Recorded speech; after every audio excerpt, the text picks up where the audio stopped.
Good morning, students.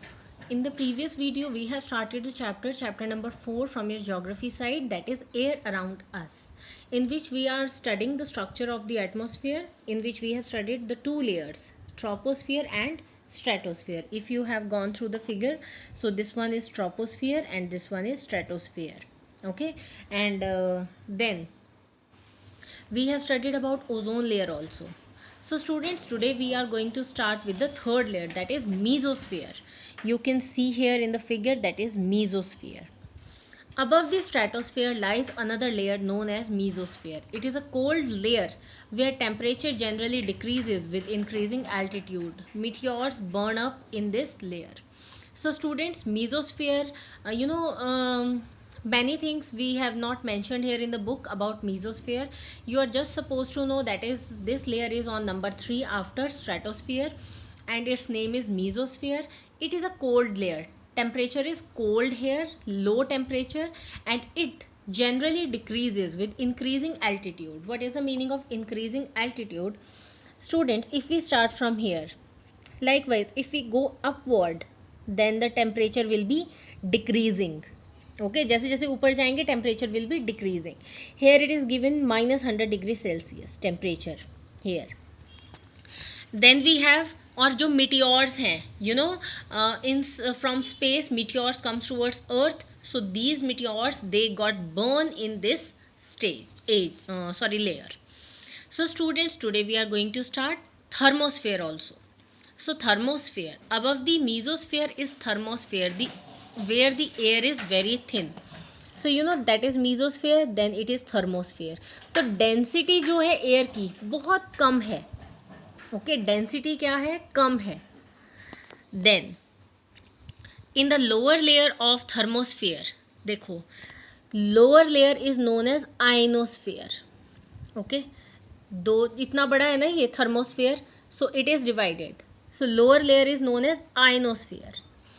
Ion particles are present in concentration. जो ion particles हैं, charge particles होते हैं, they are found here. These iron particles are electrically charged and play an important role in our wireless communication. So students, जो हमारा wireless communication है, okay, वो यहीं से पॉसिबल है इन्हीं आयन्स के कारण. ठीक है.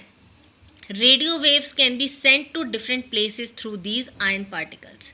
They enable wireless communication over the Earth's surface. Beyond the thermosphere, about 1600 km above the Earth's surface, the Earth's atmosphere gradually merges with very thin gases of the outer space. अब देखो students, इस layer में ही क्या है हमारा जो communication that is possible through this layer. यहाँ से सिग्नल्स यहाँ जाते हैं. दो सिग्नल्स आर रिसीव्ड हेयर, यहाँ पे सेटअप किया हुआ है सब कुछ. उसके बाद दो signals are received to us. और यही जो चार्ज पार्टिकल्स हैं, आयंस जिनको हम कह रहे हैं, they help us in communication system.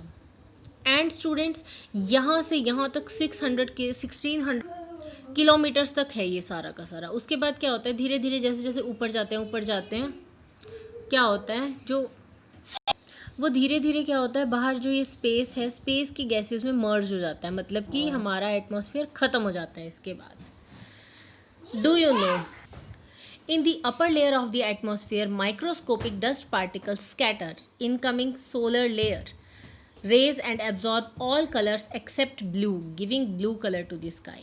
That's why sky has blue color. क्यों है blue color? देखो, जो एटमॉस्फेयर की अपर लेयर है, सबसे ऊपर लेयर, वहाँ पे माइक्रोस्कोपिक डस्ट पार्टिकल हैं. ठीक है, वो क्या करते हैं, वो सोलर जो रेज हैं उसके सारे कलर्स को अपने में एब्जॉर्व कर लेते हैं, सिर्फ ब्लू कलर रह जाता है. That's why our sky looks like blue coloured. Now students, layers complete हैं. One more time I am revising. सबसे पहली लेयर है ट्रोपोस्फियर, जो हम जहाँ पे हैं, हम सांस ले रहे हैं जहाँ पे. Then we have stratosphere. ठीक है, स्ट्रेटोस्फियर में एयरप्लेन्स भी उड़ते हैं. ठीक है सर. और उसके अलावा mesosphere, then we have thermosphere. Then students, we are suppose to study air and its composition. तो एयर जो है, जिस एयर को हम रिसीव कर रहे हैं, what is the composition of that air. अच्छा, क्या आपको लगता है कि कुछ फ़िल्टर लगा हुआ है एयर में, कि हम क्या करते हैं, जैसे हमें तो ऑक्सीजन चाहिए, तो क्या हमारी नाक पे कुछ फ़िल्टर है या फ़िल्टर होके हमारे तक ऑक्सीजन पहुंच रही है? हमारे तक ऑक्सीजन नहीं, हमारे में सारी गैसेस पहुंचती हैं, बट हम ऑक्सीजन को यूज़ कर लेते हैं क्योंकि ऑक्सीजन ज़्यादा है, हम उसको यूज़ कर लेते हैं।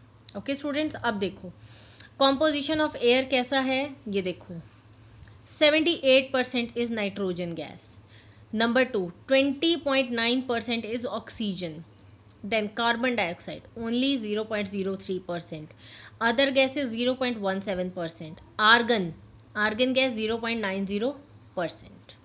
ओके स्टूडेंट्स, ये आपको परसेंटेज बिल्कुल क्लियर होनी चाहिए. The air which we inhale is not a single gas but a mixture of a number of gases. It is found that up to an altitude of 90 kilometers from the Earth's surface, the proportion of three major gases present in the atmosphere is uniform. अब देखो what they are trying to say here. The air which we inhale is not a single gas. जो हम inhale कर रहे हैं that is not a single oxygen.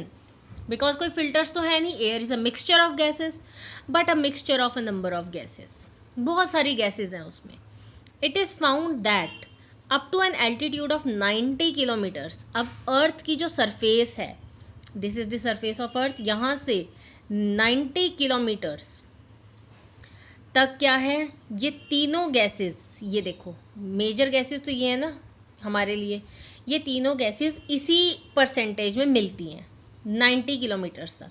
Okay, अगर हम अर्थ से 90 किलोमीटर्स ऊपर जाएं तो यही वाली गैसेस हैं वहाँ पे. These major gases are nitrogen, oxygen and carbon dioxide. ठीक है, 90 किलोमीटर तक हमें कोई प्रॉब्लम नहीं है क्योंकि वहाँ पे ये तीनों गैसेस हैं. But above 90 kilometre the composition begins to change and due to increase in proportion of lighter gases like helium.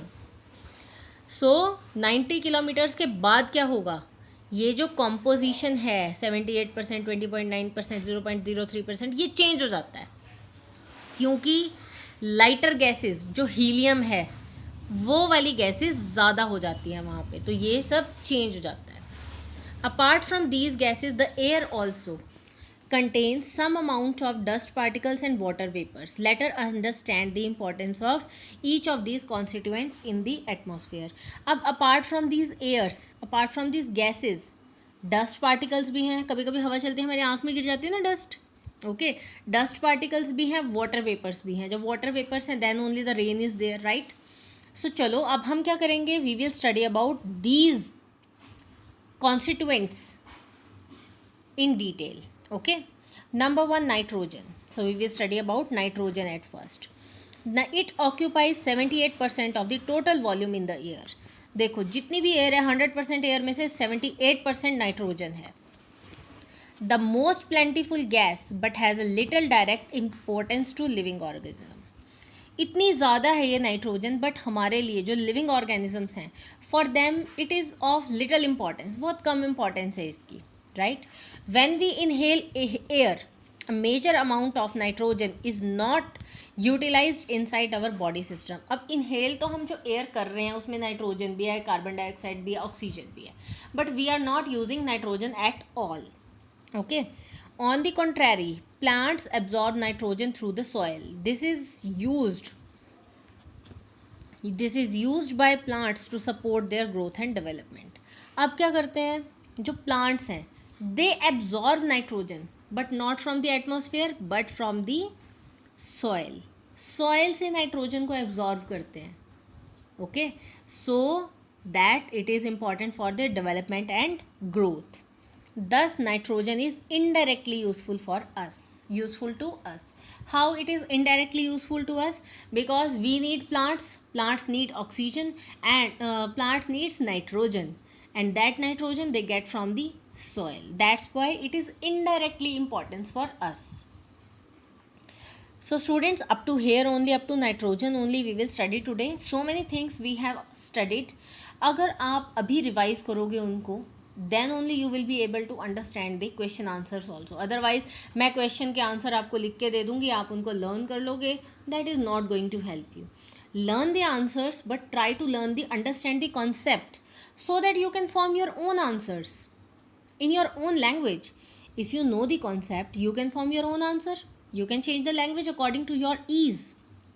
So students, revise the chapter thoroughly. Other things we will study in the next video. Thank you. Have a nice day.